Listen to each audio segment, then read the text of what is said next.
Manchester United back in Premier League action now after that horrendous 1-0 defeat in Basel. Attention returns to the Premier League. Got to get 3 points. This is far more important than that game. The Champions League will be sorted out in the last game, and Manchester United will top that group. I'm absolutely convinced about that. But this is where the 3 points really matter. We've got to get the 3 points in this game to stand any chance of challenging Manchester City this season for the Premier League. Now, this isn't going to be a walkover, but you would expect at home Manchester United to be the more dominant side and hopefully claim all 3 points. Now, I'm expecting Manchester United to make a number of changes to the starting lineup for this game. Brighton are sitting in 9th position, so they're just below Watford and just above Huddersfield. So they're not doing too bad at the moment. They're on 16 points. There's got 0 goal difference. So they're 10 points behind Manchester United. But they've not done too bad so far. But going away to Manchester United, you would expect the impetus will be on Manchester United to attack and win this game.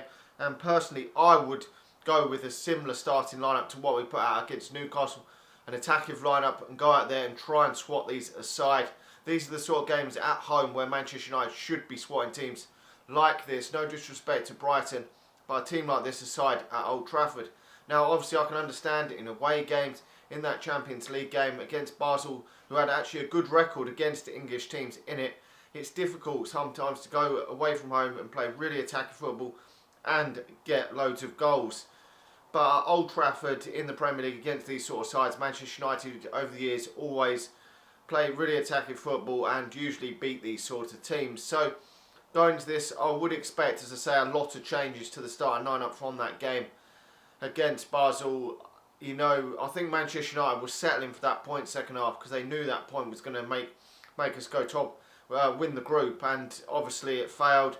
We played like horse shit in the second half, but first half we should have scored 2 or 3 goals. Now that is the worry going into this game, that we didn't put the chances that we had away, and we probably didn't create enough chances in that first half for our dominance. We were much a superior team to them, had much better players than them, and you could tell on the pitch that we were the better side, but just played like horseshit in the second half. Lukaku missing a great chance in that first half, which is going to have to put away them sort of chances against the likes of Brighton if we're to challenge for this title this season. So I think David Hare's is going to be back obviously in goal. Romero was in goal for that one. Nothing he could do. I was fine with him playing in that game. Now it'll be Valencia and Ashley Young as the fullbacks. We know he's going to go back to them too.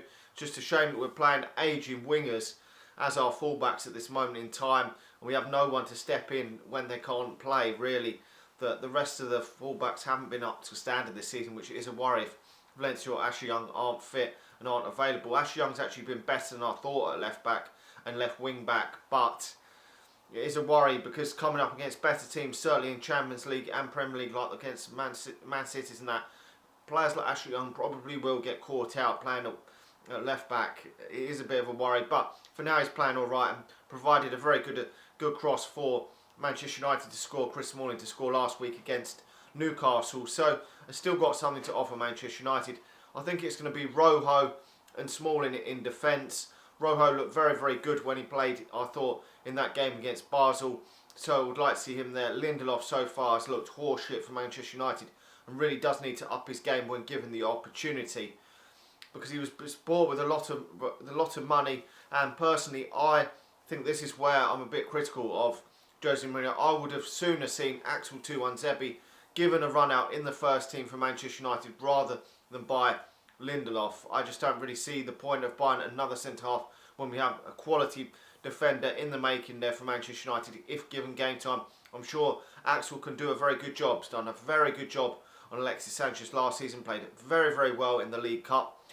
Only a couple of weeks ago, for me, was man of the match against Swansea in that game. So Manchester United have got to be giving him game time. I think he won't play in this game, but he should be ahead of Lindelof in the pecking order for me.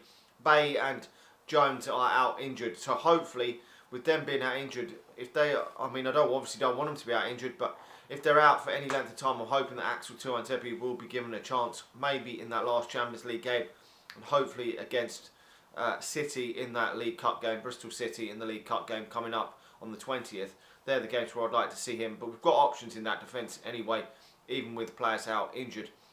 Now, I think he's going to go with Matic and Pogba as the midfield 2 in there. Would be happy to see that. Then, Christ knows what else he's going to go for. Probably going to go for Juan Mata, probably in the number 10.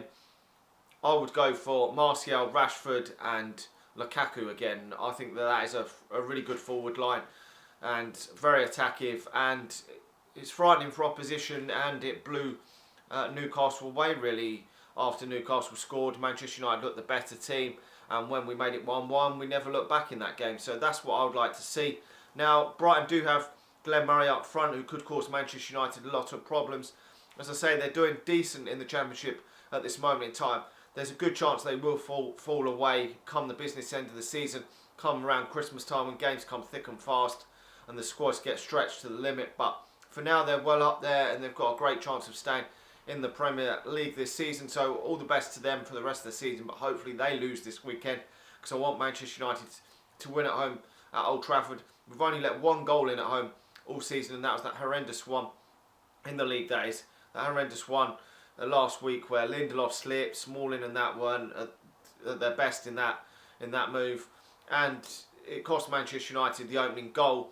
Dwight Gale scoring it. The only other goal we conceded was Burton Albion at home when Joel Pereira made an error. So we've only let in 2 goals in all competitions at home this season. So the defence at home has been strong, but defensive errors have cost Manchester United. Individual errors have cost Manchester United on a few occasions this season, against Stoke as well, and a few other times, Huddersfield as well, Lindelof at fault. So we've got to cut out these stupid individual mistakes that players are making, and then the defence will be even better. So, but I think Manchester United are going to get the job done in this one. I'm hopeful anyway, with Manchester United winning all their home games so far this season. I'm hoping that we can continue that run. I'm going to go for Manchester United winning this game 2-0. Let me know your score prediction in the comment section below. Like the video, subscribe to the channel if you're new, and I'll talk to you all again soon. See ya.